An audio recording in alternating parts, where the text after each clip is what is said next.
Another blood red sunset and yet another moon face, and still another 100 miles to my next resting place.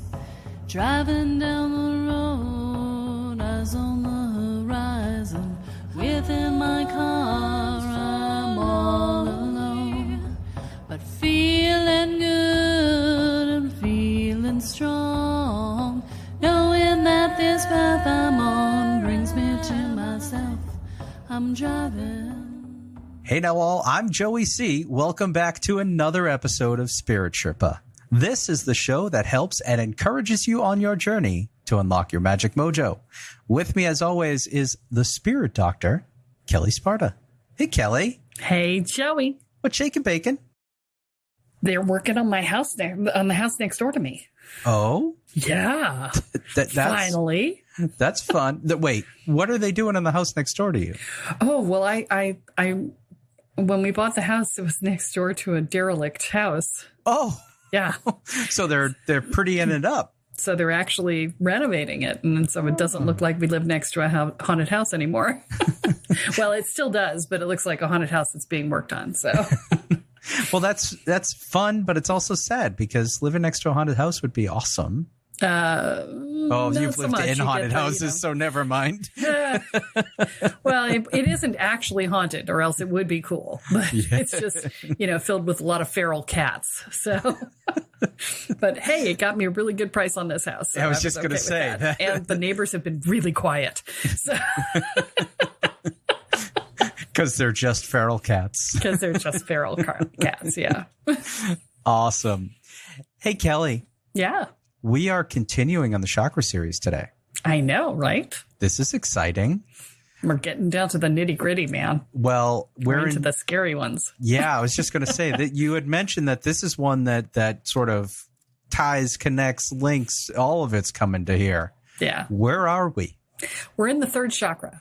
Okay. So the third chakra is your power center or your will center, depending on what reference book you look at. They're related, right? They're the same thing. Your power is directed by your will. So go figure. Same thing, same place. This is also where your inner child lives, and it's also where your identity lives. So it's a huge one, right? And it's also where all the stories that you tell yourself to rob yourself of your power and your will live. Yay, happy joy. Oh boy, so there's a lot happening here. A lot. Okay. Let's start with the inner child. Because, we're actually doing an episode right after this one on soothing the inner child with the sound healing. So sound healing coming up, spoiler alert. So I should have done that in reverse order. Too bad. Well, life goes on. Well, no, we'll talk about the inner child today. And then next week, we'll soothe the inner child. Yes. There you go. Yeah. So your inner child is always young. I mean, they never grow up, right? And so they are you before you had all the crap layered on you. Although not entirely true, because they're also you when you were trying to deal with all the crap. So yeah, so it's a little bit of both, right? And so when I go looking for the inner child in an energy scan, right? What I'm looking for is the inner child happy? Are they sad? Are they well kept?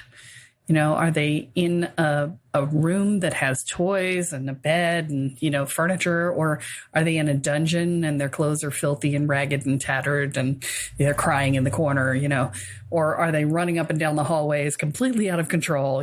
All of these things are things that I've seen when I've done energy scans for people.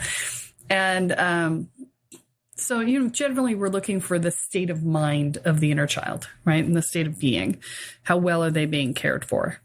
Because your inner child also becomes your subconscious.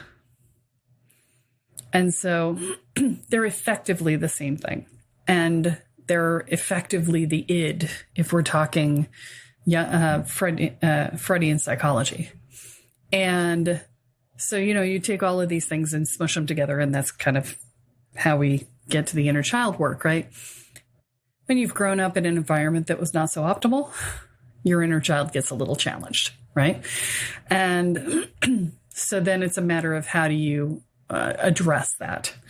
And for many of us, because we have been trained our whole lives not to be main characters in our own story, the inner child is the one who takes the brunt of that, because they go unseen and unheard and uncared for as we fail to do those things for ourselves, right? And so we've broken trust with our inner children a lot. A lot of the work that we do with inner children is about going in and talking to them. And, sometimes they don't want to talk to us. They're like, no, you've treated me like crap for my whole life. Why would I talk to you? It's like they're pissed, and rightly so, right?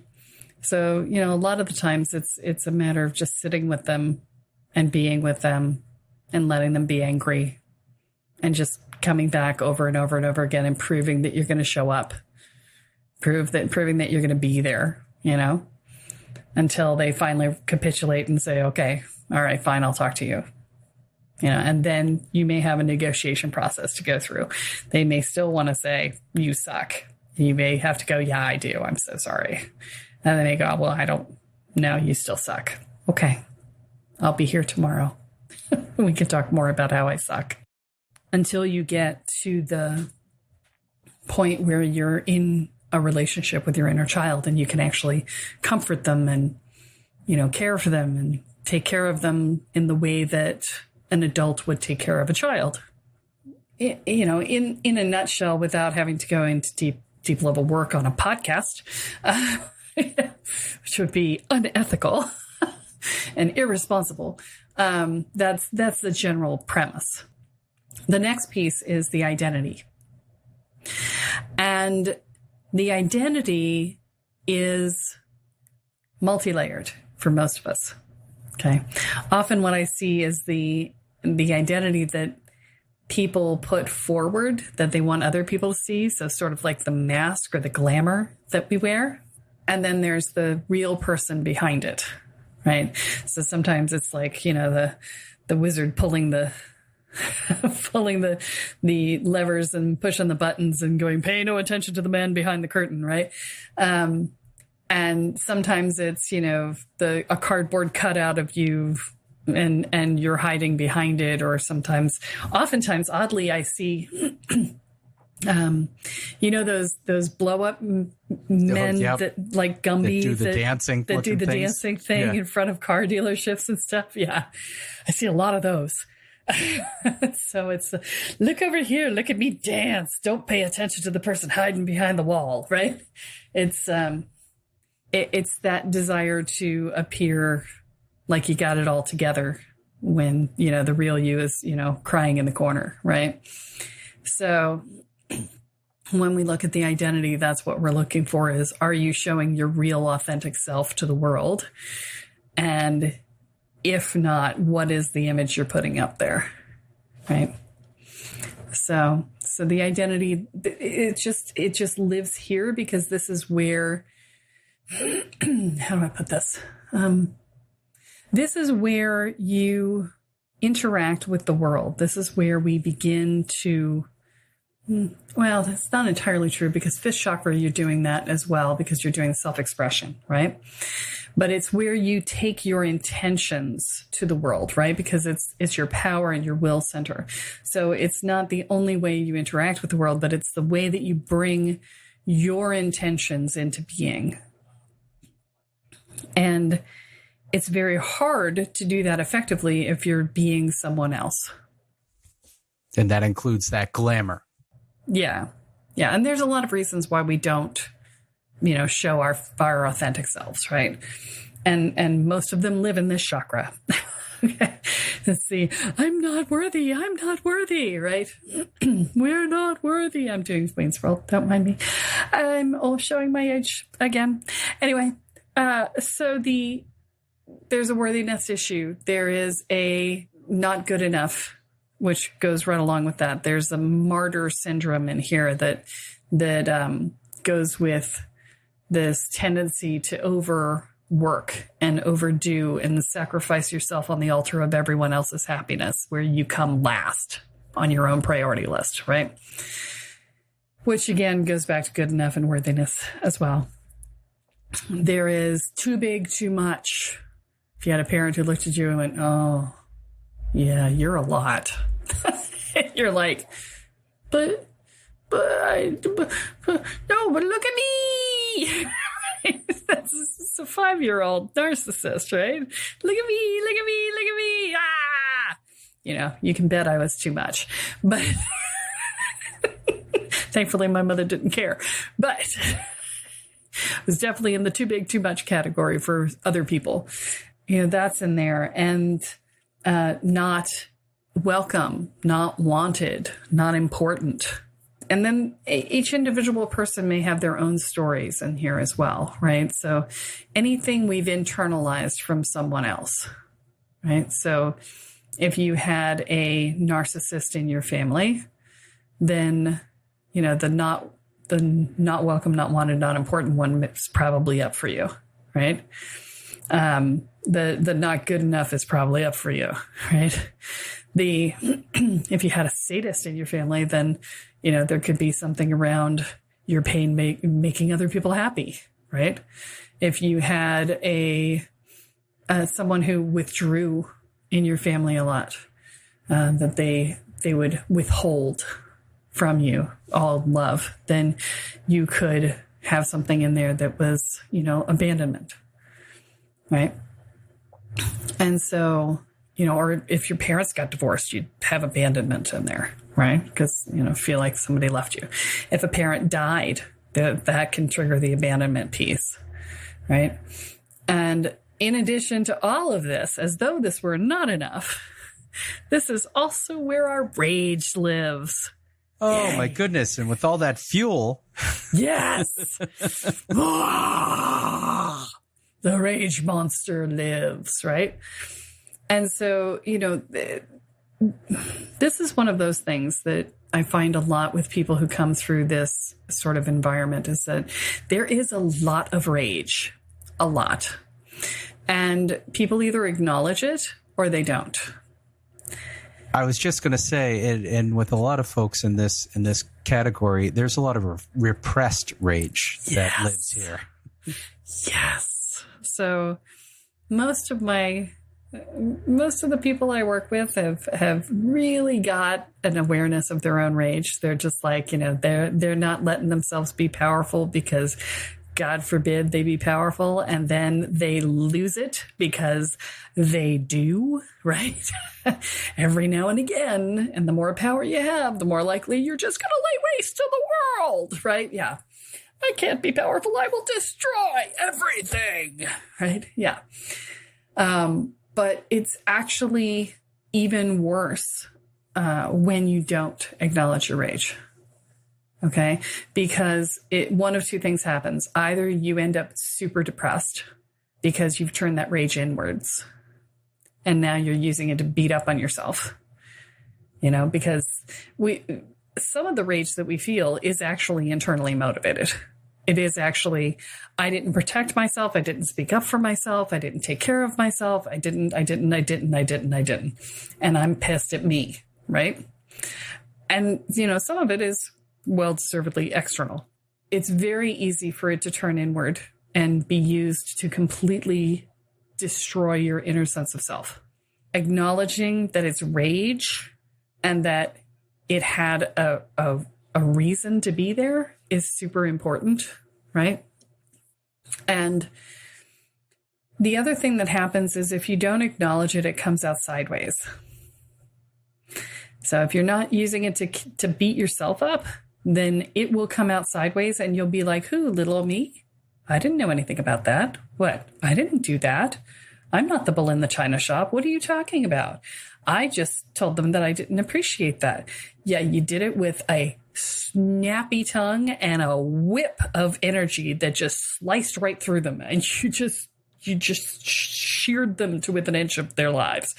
Oh, no, I didn't. I just made a simple comment. No, you did not make a simple comment, right? This is what happens when you are unaware of your rage, when you're denying it. Okay. One or the other. Now, the thing that you have to, and there's a lot of people who go into spiritual bypass around their rage. Okay, because in the spiritual world, oh, you want to forgive. You need to forgive. And I know we've talked about this before, but we're going to talk about it again because it's been a long time since we had that conversation. So I don't even remember when it was, but it was a while ago. And so, you need to feel the rage. You need to give yourself permission to be angry. Because if you don't give yourself permission to be angry, you remember the inner child lives here. And your inner child goes, well, I'm not allowed to be angry about it? Oh, well, then I must have deserved it. Oh, my goodness. Okay. Kelle, I don't like this chakra very much. This is a scary chakra. We're getting into the scary stuff. I did tell you that there's a reason we start at the 7th and we work our way down because shit gets real, right? It's like chakra to the danger zone here. Yeah. Okay. This one it's probably the hairiest one of all because it is so intensely wrapped up in our identity because it is the identity chakra, right? And so much of what lives in here really impacts the way that we see ourselves, right? So, and if you think about the chakras, we did the 4th chakra, which is the heart last time. If you just imagine that there's a figure 8 that runs between the 3rd and the 4th chakras, that's really how intertwined they are, okay? Because when the issues show up in the 3rd chakra, they impact the way that we hold the 4th chakra. And so when we feel unworthy, when we feel like we're not good enough no matter what we do, then we feel like we don't deserve to receive the love. And then we shut down the heart chakra. And then no love is coming in. And then the inner child goes, well, I'm not feeling any love coming in, so I must be unlovable. Right? And so it's this vicious circle that just goes back and forth and back and forth. Right? And I just want to say this for the record for anybody who's listening out there going, yeah, I feel that. You are lovable. Okay? You are absolutely lovable. And there's absolutely no reason for you to feel like you are unlovable, except that you got so hurt that you shut down receiving. And that's not your fault. Okay? The only thing there is to do is to open back up and let love in. However, do it with discernment. Because when we have gone into this pattern, we tend to surround ourselves with takers. Because we try to make ourselves feel better by being valuable to others. And we do that by overgiving. And then we end up with takers in our lives. And then when we try to receive love, takers look at us like we've lost our minds because we're violating the contract. Right? And I know we've talked about this before too, but if you're new here, there's a whole lot of stuff we've talked about before, but it bears repeating.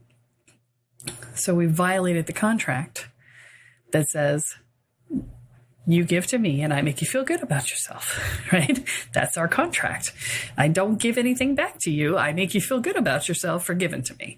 And so when you ask me for something in return, I'm probably going to be mean to you because I feel like you're trying to take something from me that I didn't agree to give, right? So all of these things go into playing into the process, which is why it's so hard to get out of this. Okay, so that's why it's so important to find communities where people are doing the same work, because likely the people who are surrounding you right now, if you're just stepping onto this and you're just trying to get out of this sort of negative cycle, the people around you are probably still in that negative cycle.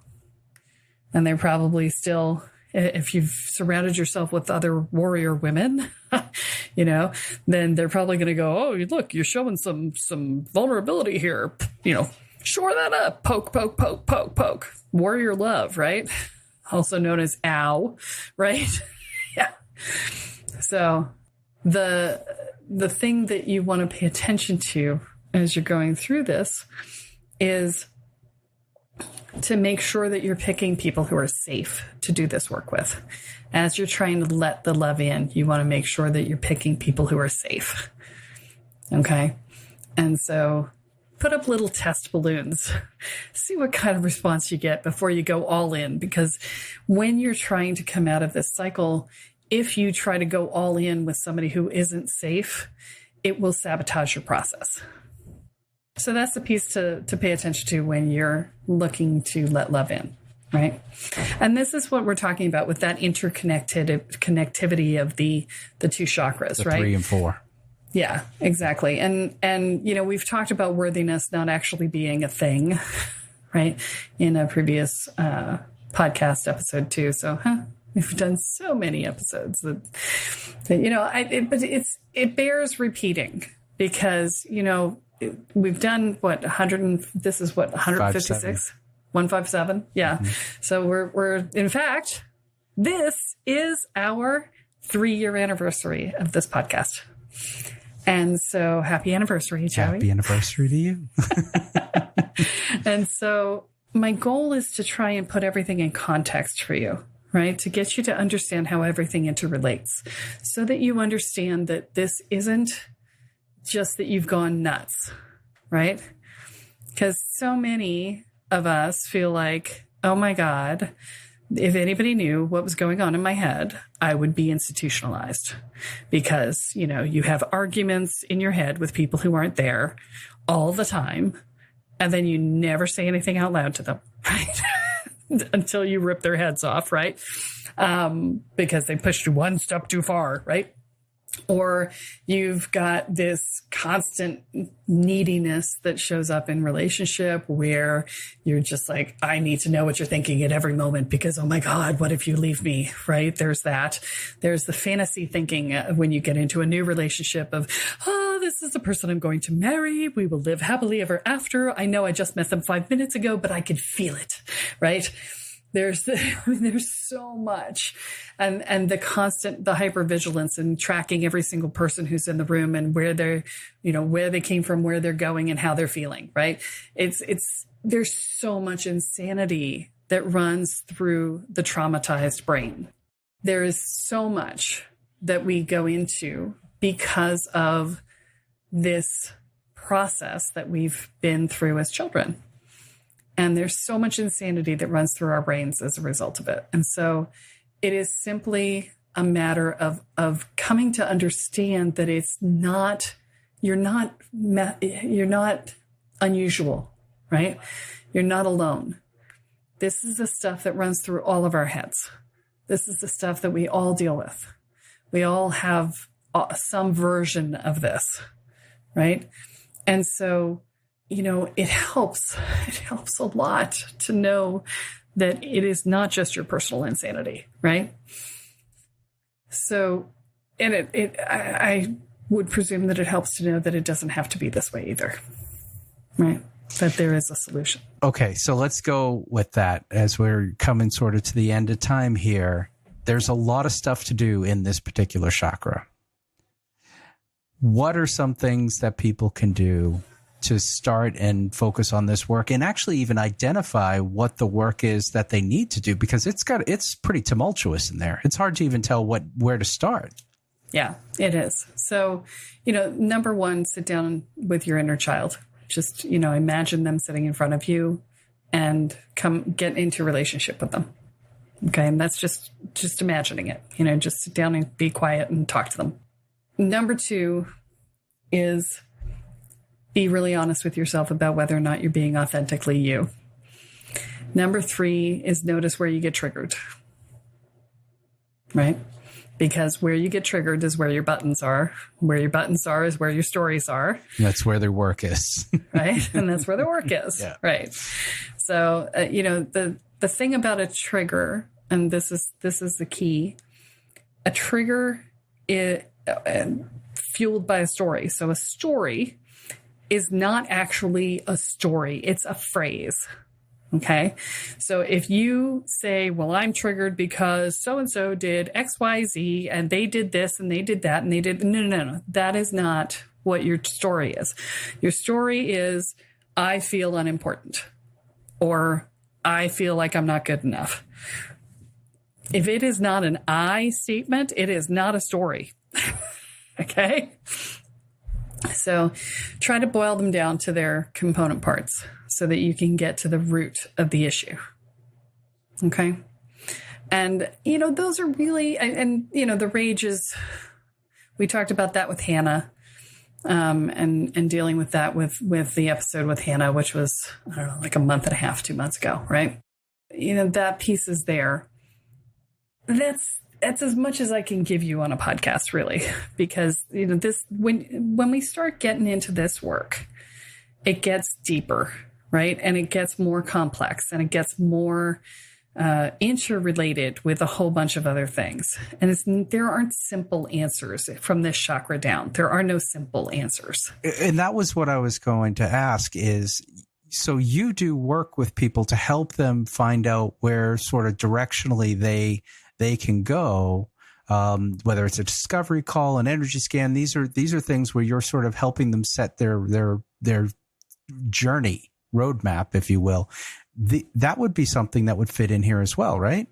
Absolutely. Yeah. I mean, if you think about it, from the heart chakra up is the divine masculine, right? It's that light energy. From the heart chakra down, the heart chakra is a transition point, right? From the heart chakra down, you go into what people call shadow work, right? And not to say that there aren't things in the shadow in the upper chakras, but it's more intense in the lower chakras, right? And you're also going into the darkness, which is the divine feminine. Great mystery, right? And, you can't do the work in this area in the same way that you did it in the upper areas, because in the upper areas, you're doing it through understanding, right? And understanding and seeing and, really getting it, right? The lower chakras are in the dark. And so you can't go in and look for the light switch of understanding. It's not about understanding. It's about experience and acknowledging your feelings and being with what has been true for you, instead of trying to hide it away in the corners and stuff it into the closets and pretend it's not there, right? From the heart chakra down, you need courage. That's what you need. And so if your courage isn't very strong, you need to build those courage muscles. But again, this is the work that gets you to the place where you are solid enough to do significant energy work. So if you want to be an energetic practitioner, this is the path. This is the path that opens everything else up. Okay. The universe agrees again. And the universe agrees again. All right. Well, thank you for terrifying us today. This was wonderful. My pleasure. It wouldn't be Spirit Sherpa if I didn't give you a whole list of things to be afraid of. Yes. Exactly. And again, happy anniversary. Happy anniversary. Is there anything you want to say as we're going out here that you want to let people know about? As always, if you want to go deeper in the work, sign up for a discovery call on the website. And we'll talk about the first step in the journey, which is Inner Peace 101. And we've talked about that a lot, so I don't feel like I want to go deep into that. But I do want to give you a Kelleism for the day. Please and thank you. And that's this. The gold is in the darkness. All right. Got to dig to get it. Yeah. No. It's in the darkness. It's waiting for you. Yep. You just got to be willing to walk into it. Yeah.